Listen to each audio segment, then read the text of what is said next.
사무엘하 11장.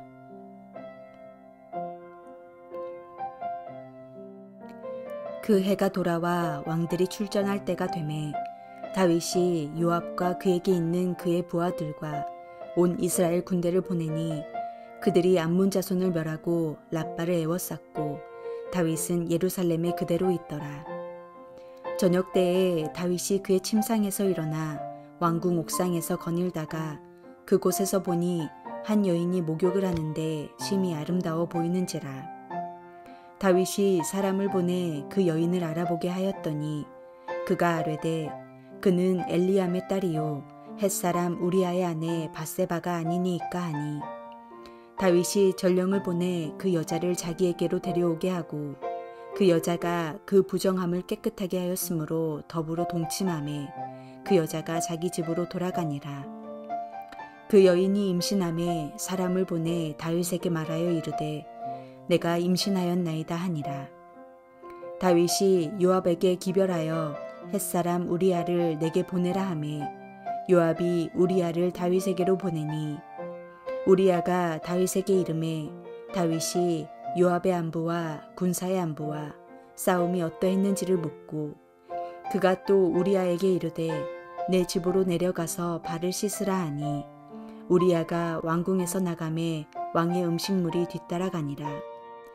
그러나 우리아는 집으로 내려가지 아니하고 왕궁문에서 그의 주의 모든 부하들과 더불어 잔지라.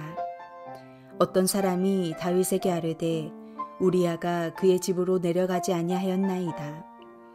다윗이 우리아에게 이르되 내가 길 갔다가 돌아온 것이 아니냐, 어찌하여 내 집으로 내려가지 아니하였느냐 하니, 우리아가 다윗에게 아뢰되 언약궤와 이스라엘과 유다가 야영 중에 있고 내 주 요압과 내 왕의 부하들이 바깥 들에 진치고 있거늘 내가 어찌 내 집으로 가서 먹고 마시고 내 처와 같이 자리이까. 내가 이 일을 행하지 아니하기로 왕의 살아계심과 왕의 혼의 살아계심을 두고 맹세하나이다 하니라. 다윗이 우리아에게 이르되 오늘도 여기 있으라. 내일은 내가 너를 보내리라. 우리아가 그날에 예루살렘에 머무니라. 이튿날 다윗이 그를 불러서 그로 그 앞에서 먹고 마시고 취하게 하니 저녁 때에 그가 나가서 그의 주의 부하들과 더불어 침상에 눕고 그의 집으로 내려가지 아니하니라. 아침이 되매 다윗이 편지를 써서 우리아의 손에 들려 요압에게 보내니, 그 편지에 써서 이르기를 너희가 우리아를 맹렬한 싸움에 앞세워두고 너희는 뒤로 물러가서 그로 맞아 죽게 하라 하였더라.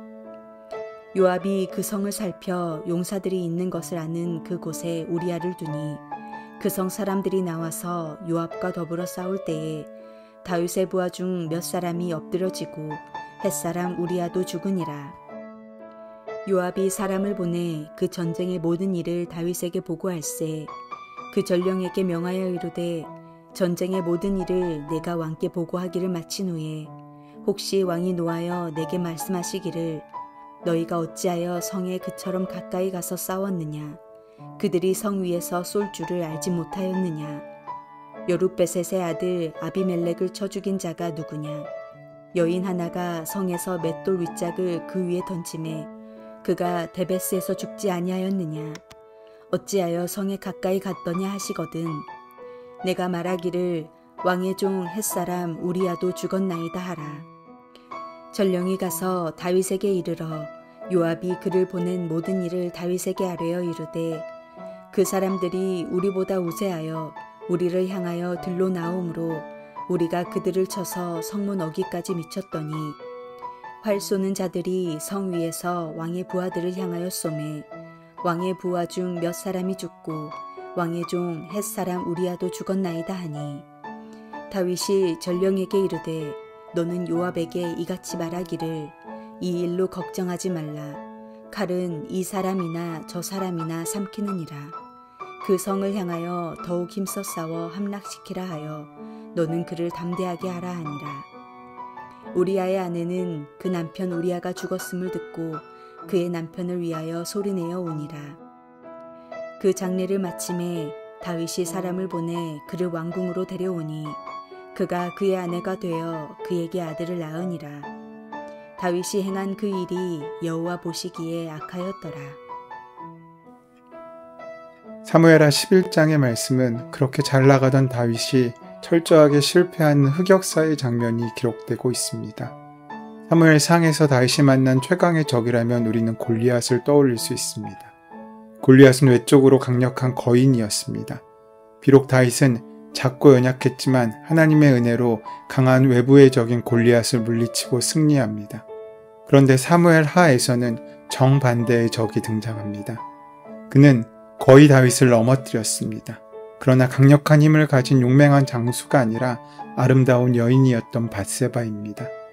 다윗은 크고 강력한 골리앗 앞에서의 싸움에는 넉넉히 이겼지만 정욕이라는 강력한 죄의 유혹에 패배하여 밧세바에게 죄를 범하게 됩니다.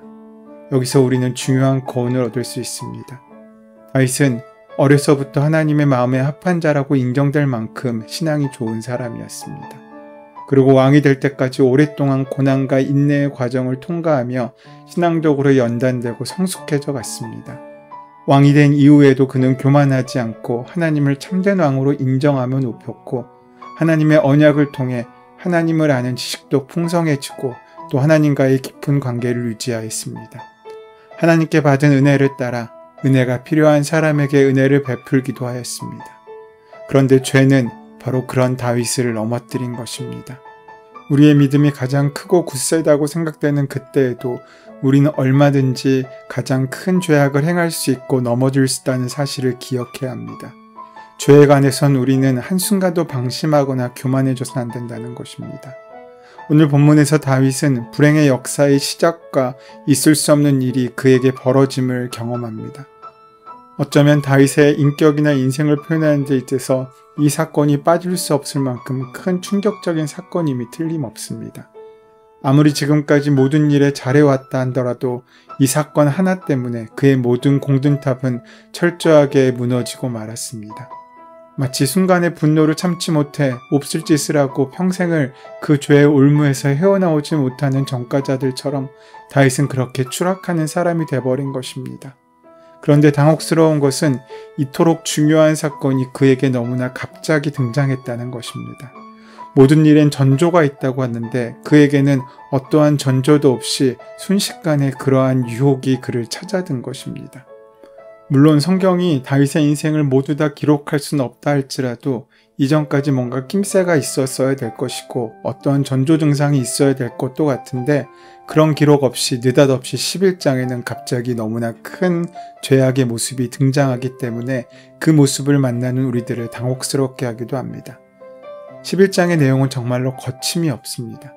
마치 늘상 죄를 지어온 사람인 것처럼 조금도 망설임도 없이 일사천리로 모든 그 죄의 일들을 진행시키는 것을 보아 한두 번 해본 솜씨가 아닌 것 같다는 느낌마저 듭니다.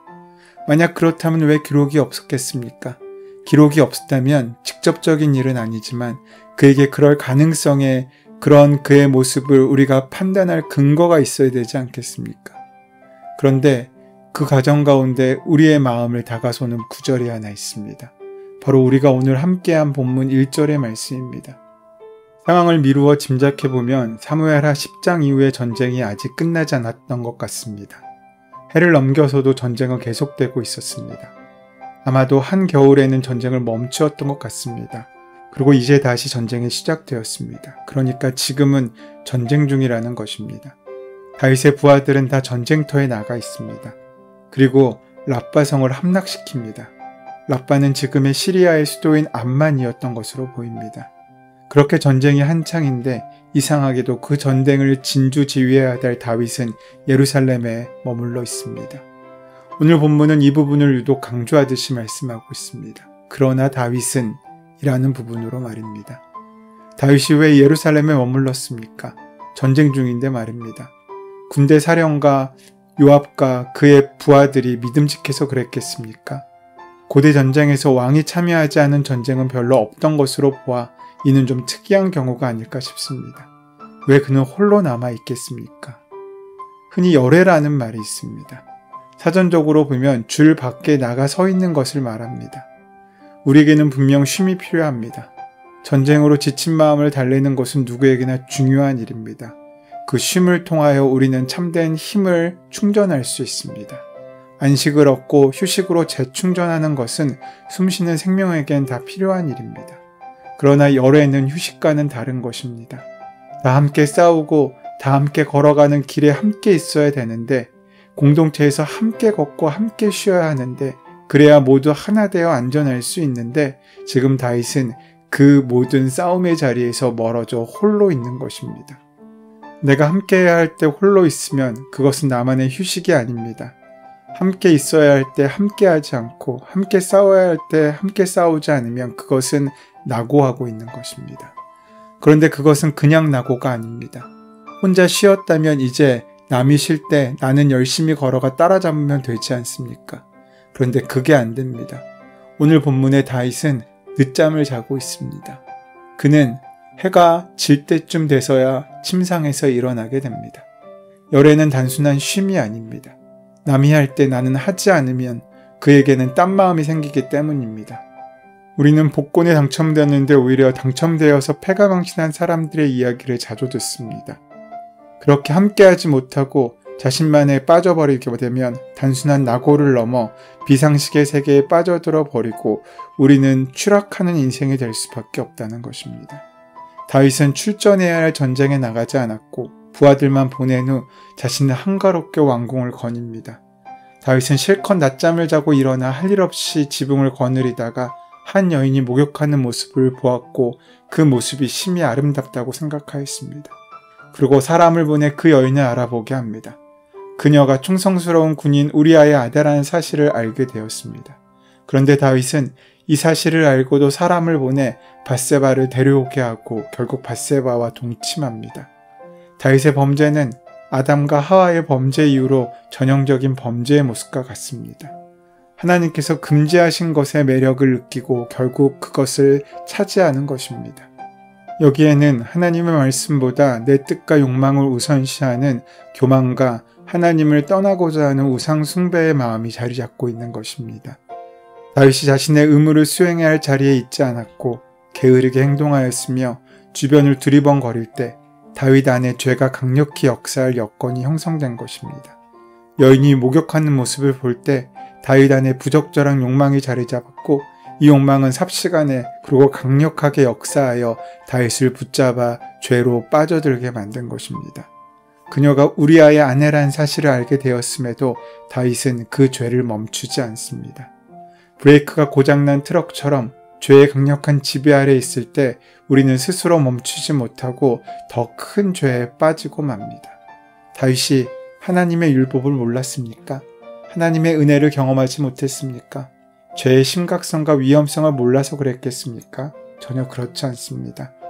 하나님의 법을 어기면 죽을 줄 알면서도 멈추지 못하고 결국 집어삼키게 만드는 것이 바로 죄의 속성입니다. 왕이 지휘로 명령하여 밧세바를 데려오고 밧세바가 임신한 것을 알자 우리아를 데려가 결국 자신의 죄를 감추기 위하여 충신이었던 우리아까지 죽이게 만드는 다윗의 모습에서 우리는 자신의 뜻대로 통제하려는 과도한 자신감과 교만함을 보게 됩니다. 다윗은 이전의 죄를 은폐하기 위해 점점 더 큰 죄에 빠져들게 되는 것입니다. 다윗은 주변 사람들에게는 그 죄가 숨겨졌을 것이라고 아무도 모를 것이라고 생각했지만 하나님께는 아니었습니다. 하나님께서는 그 모든 과정을 똑똑히 지켜보고 아시고 있으신 것입니다. 오늘 우리도 그 하나님을 인정하고 바라보며 살아갈 수 있을 때에야 거룩한 삶을 지킬 수 있습니다. 오늘 그 하나님의 눈길을 느끼며 사시는 귀한 하루를 살아가는 저와 여러분 되시기를 소원하고 축원합니다.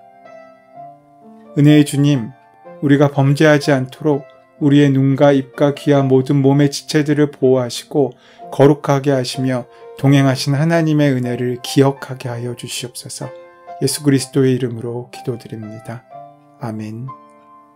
이제 오늘 허락하신 말씀이 우리의 말씀으로 만나지기 위하여 함께 말씀을 깊이 묵상하시고 기도하시는 시간 가지도록 하겠습니다. 함께 기도합니다.